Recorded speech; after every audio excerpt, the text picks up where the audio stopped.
शैलजा पिछले 5 सालों से घर की बड़ी बहू थी और सारा घर उसने अपने अकेले के कंधों पर संभाल रखा था।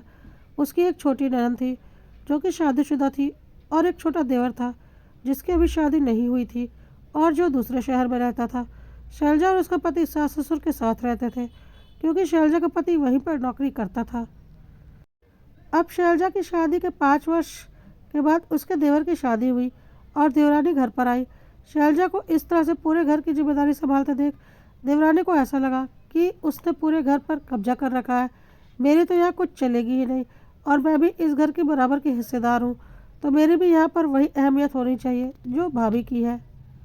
देवरानी का पति दूसरे शहर में नौकरी करता था, तो देवरानी को बहुत अच्छे से पता था कि वह कुछ दिनों के लिए ही ससुराल में रहेगी और उसके बाद वह और उसका पति उस शहर में चले जाएंगे जहाँ उसका पति नौकरी करता है और कभी कभी ही यहाँ ससुराल के घर में आया करेंगे और वह यहाँ पर अपना पूरा आधिपत्य जमाना चाहती थी।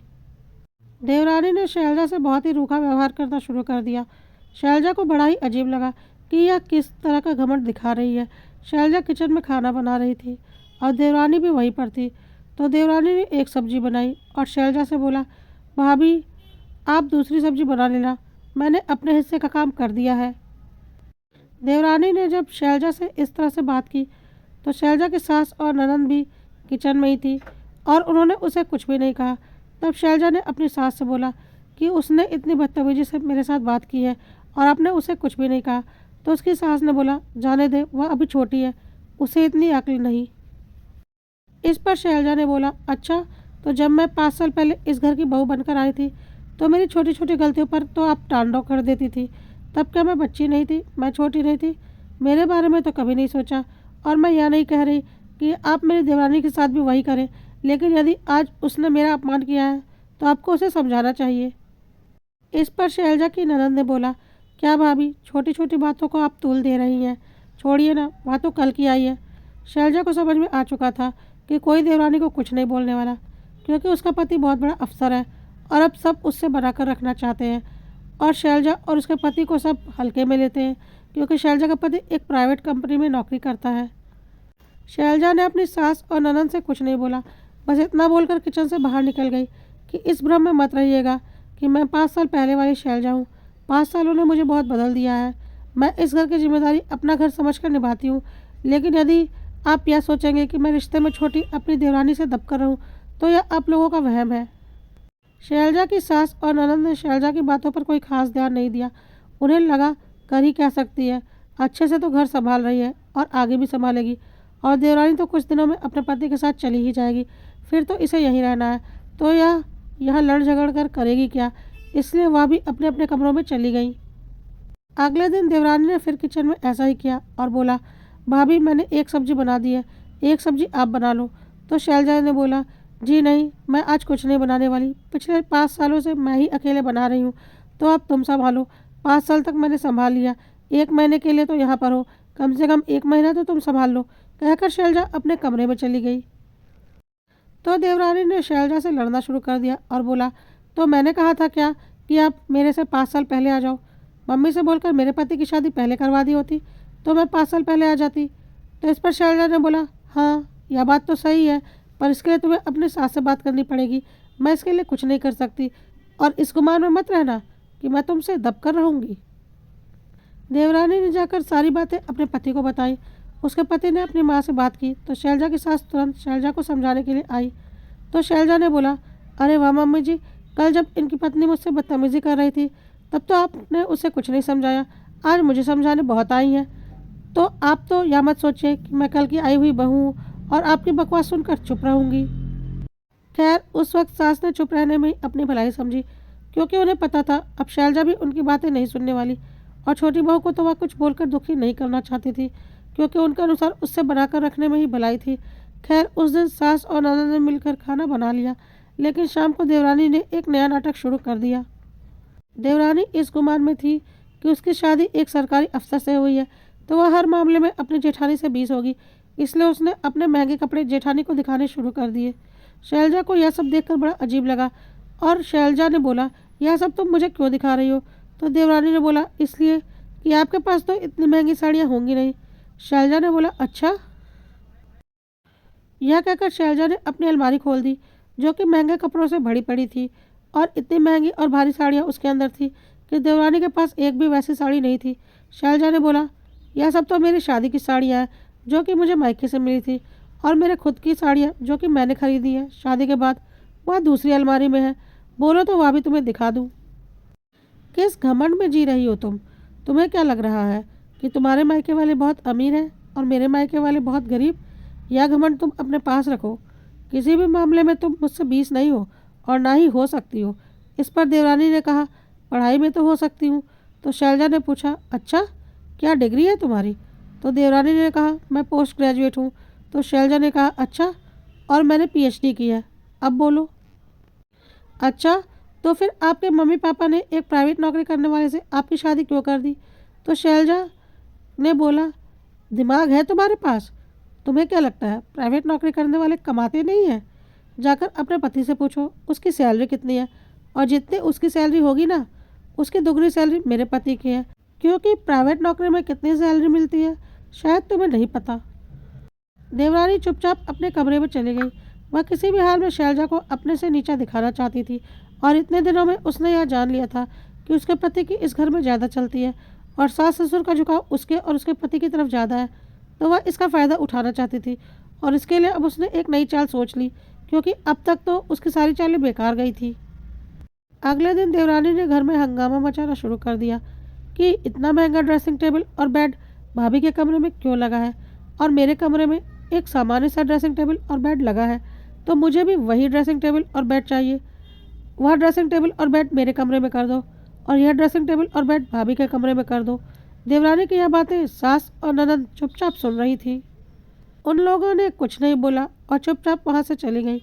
देवरानी को बहुत अजीब लगा कि मेरी बात सुनकर अनसुना कर दिया गया, और उसने सीधा शैलजा से बोला, आपने बड़े होने का फ़ायदा उठाया और सारी अच्छी चीज़ें अपने रूम में रखवा ली। मैं उसे आपके रूम से निकलवा कर रहूँगी। देखते हैं कौन मुझे रोक लेगा। तो शैलजा ने बोला, हाँ, जो करना है कर लो, पर यह तो नहीं होने वाला। देवरानी ने बोला, क्यों नहीं होने वाला? मैं भी इस घर की ही बहू हूँ, और मेरा भी इस घर पर बराबर का हक है। तो जेठानी ने बोला, हाँ, बात तो तुम सही कह रही हो। इस घर की चीज़ों पर तुम्हारा हक है, ना कि मेरी चीज़ों पर। तो मेरे रूम में जो भी महंगे फर्नीचर लगे हुए हैं, वह मेरी शादी में मेरे मम्मी पापा ने मुझे दिए हैं। तो इसके लिए तुम जाकर अपने मम्मी पापा से बात करो, या देवरिया से बोलो तुम्हारे रूम में महंगे फर्नीचर लगवा दे। बहुत घमंड है ना तुम्हें अपने मायके के पैसों पर। सारा घमंड निकल गया मेरा सामान देखकर और मेरी साड़ियाँ देखकर, और इससे ज़्यादा मुझे तुम्हें कुछ दिखाना भी नहीं है। अगर मेरे जेवर देख लोगी तो तुम्हें लगेगा तुम्हारे मम्मी पापा ने तो तुम्हें कुछ दिया ही नहीं। बल्कि अब यह सब फालतू की बकवास बंद करो। लेकिन हाँ, तुमने आते ही घर एक अच्छे खासे घर में दीवार खड़ी कर दी है, और अब इसका फैसला तो होकर ही रहेगा। देवरानी का दाव देवरानी के ऊपर उल्टा पड़ चुका था। पता नहीं वह किस गुमान में जी रही थी, और शैलजा से उसने एक बेमतलब की दुश्मनी ले ली थी, और अब शैलजा भी कुछ बर्दाश्त करने वाली नहीं थी, क्योंकि शादी के शुरू के सालों में उसने अपनी सास और ननद की बहुत सी बातें बर्दाश्त की थी, पर अब वह देवरानी की बातों को बिल्कुल बर्दाश्त करने के मूड में नहीं थी। शैलजा ने आवाज़ देकर सबको एक साथ अपने कमरे में बुलाया। सबको लगा ऐसा क्या हो गया। सब तुरंत उसके कमरे में आए। शैलजा ने बोला कि देवरानी जब से आई है इस घर की 50% की हिस्सेदार होने का दावा कर रही है, तो अब मैं भी बर्दाश्त नहीं कर सकती, क्योंकि मैं भी इस घर की बड़ी बहू हूँ। तो इस घर का बंटवारा कर दिया जाए और इसे इसका हिस्सा दे दिया जाए। शैलजा के ससुर ने बोला, पागल हो क्या? अभी कोई हिस्सा बंटवारा नहीं होने वाला। हमारे बाद तुम लोग हिस्सा बंटवारा कर लेना, और जब तक हमें कोई हिस्सा बंटवारा नहीं होगा, वैसे भी इसे कितने दिन यहाँ रहना है, या तो अपने पति के साथ उसके शहर चली जाएगी। तो क्यों फालतू की लड़ाइयाँ कर रहे हो? तो शैलजा ने बोला, बिल्कुल पापा, लेकिन यह इस घर की मालकिन बनने की कोशिश कर रही है, और यह मुझे लगातार नीचा दिखा रही है। मम्मी और आप लोग सब लगातार इसका और इसके पति का साथ दे रहे हैं। आप लोगों को भी अच्छे से पता है कि यह कुछ दिनों में यहाँ से चली जाएगी। फिर आप लोगों का ख्याल मुझे और मेरे पति को ही रखना है, क्योंकि आप लोग तो यहीं रहेंगे। आप जरा यहाँ सोचिए, अगर मैं और मेरे पति भी यहाँ से चले गए और अपना एक दूसरा घर ले लिया, तो आपका और मम्मी का ख्याल कौन रखेगा? क्या यह दोनों रख लेंगे, या आपकी बेटी रख लेगी? जी नहीं, हर हाल में आप लोगों का ख्याल हम दोनों मियाँ बीवी ही रखेंगे, क्योंकि आपकी बेटी भी अपने ससुराल कुछ दिनों में चली जाएगी। फिर भी इतना घमंड, जो सब कुछ कर रहा है उसकी कोई कदर नहीं, और जिसने अभी कुछ किया भी नहीं उसे सिर पर बैठाया जा रहा है। अब तो इस घर का बंटवारा होकर रहेगा और घर का एक फ्लोर इसका और एक फ्लोर मेरा होगा। और जब यह अपने शहर से यहाँ आएगी तो अपना खुद बनाएगी और खाएगी, क्योंकि इसे किचन में भी हक जताने की बहुत बुरी आदत है और किचन का खाना बनाते वक्त हिस्सा बंटवारा करने की भी बहुत बुरी आदत है। तो अब यह जब यहाँ आएगी तो अपनी रसोई खुद संभालेगी और अपना घर पहले साफ़ करेगी, अपनी रसोई साफ़ करेगी। जितने दिन भी यहाँ रहेगी खुद बनाएगी और खाएगी। इसे यहाँ कुछ भी पका पकाया मिलने वाला नहीं और ना ही कोई साफ़ सुथरा घर मिलने वाला है, और यह होकर रहेगा। शैलजा की सास ने बोला, छोड़ो ना बड़ी बहू, तुम क्यों इसकी बातों को तूल दे रही हो। इसे अभी उतनी अक्ल नहीं, इसलिए यह आते ही ऐसी बातें कर रही है। तुम तो बड़ी हो, तुम तो समझदारी दिखाओ। तो शैलजा ने बहुत ज़ोर से बोला, हाँ, मैंने तो समझदारी दिखाने का ठेका ले रखा है, क्योंकि मैंने ही तो आते ही हिस्से बंटवारे की बातें शुरू कर दी थी। इसने आते ही पता नहीं क्या दिमाग लगाया, मुझसे एक अनजानी से दुश्मनी ले ली, जबकि मैंने तो कभी इससे कुछ कहा भी नहीं था। यह खुद को बहुत तेज समझ रही है, तो इसे इसका जवाब मिलना तो बनता ही है। आज ही इस घर के दो फ्लोर अलग अलग होंगे, एक फ्लोर इसका होगा और एक फ्लोर मेरा होगा, और घर का सारा सामान भी दोनों फ्लोर पर बांट दिया जाएगा। इसके घर की जिम्मेदारी यह जाने, वहाँ पर साफ सफाई आदि की यह देखे। मैं मेरे फ्लोर की जिम्मेदारी लूँगी, और जब भी यह आएगी तो अपने घर में रहेगी, ना कि मेरे घर में।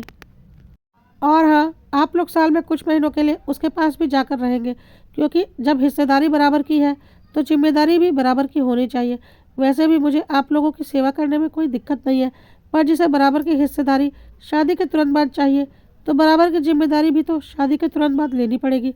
इसलिए आप लोगों को मेरी यह बात माननी ही पड़ेगी। एक बार इसे भी तो ज़िंदगी का आईना दिखाना बनता है। इस पर शैलजा की सास ने बोला, बड़ी बहू, ऐसा कुछ भी नहीं होने वाला। वह अपने शहर चली जाएगी, तुम भी शांत हो जाओ। लेकिन शैलजा ने बोला, अगर ऐसा नहीं होने वाला तो मैं भी अपना अलग घर लेकर इस घर से जा रही हूँ।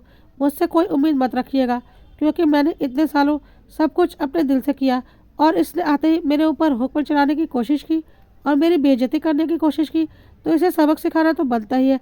और यह नहीं होगा तो मैं इस घर में नहीं रहूँगी।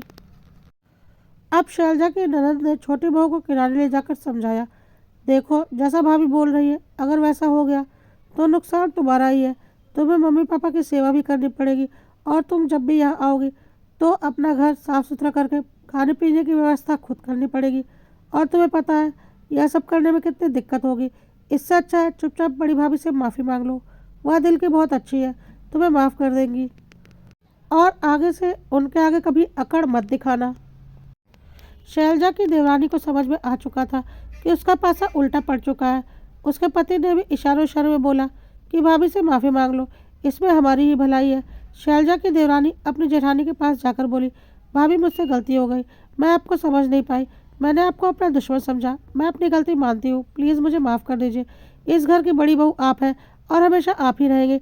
आगे से मैं ऐसी गलती कभी नहीं करूँगी। प्लीज़ अब आप शांत हो जाइए। शैलजा दिल की बहुत अच्छी थी। उसने अपनी देवरानी से बोला, मैं पहले दिन से ही देख रही थी, तुमने एक अनजानी सी दुश्मनी मुझसे ले ली थी, जबकि मैं ऐसा कुछ नहीं चाहती थी। लेकिन मैं शुरू से ही अपनी सास और ननद से बहुत दब कर रही थी, और अब मैं देवरानी से दबकर अपना अस्तित्व नहीं खोना चाहती थी। इसलिए मैंने इस बार कड़े कदम उठाए। मेरी तुमसे कोई दुश्मनी नहीं है। यदि तुम मुझे बड़ों का सम्मान दोगी तो मैं भी तुम्हें छोटी बहन जैसा प्यार दूंगी। यह कहकर शैलजा अपने कमरे में चली गई।